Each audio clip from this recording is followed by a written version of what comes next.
So part of the goal of this summit is to think creatively about how do we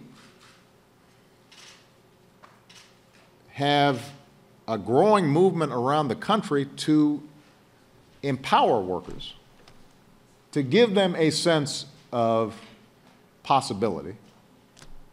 And we're seeing some of that happening here. Some of the people who are representing here. Workers are organizing online at sites like coworker.org to fight for new protections.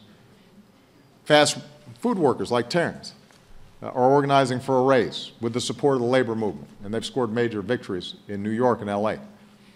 We've got the National Domestic Workers Alliance, an organization of caregivers and housekeepers and nannies who teamed up with care.com to make sure these workers got the support that they deserve. It's called the Fair Care Pledge.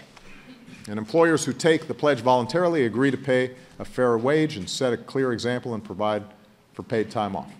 So there are good things happening in America, but the question is, how do we scale up? How do we draw best practices and start changing mindsets? How do we help working folks and their families get ahead? So we're here today to think about where do we go next. We've got to ask ourselves, what does the next generation of American jobs look like? How do we make sure those jobs reward hard work? At a time of shrinking union membership, but a growing number of digital tools for organizing, how do we make sure everyone who works hard has a chance to get ahead? So that's why you're all here today, to come up with some answers.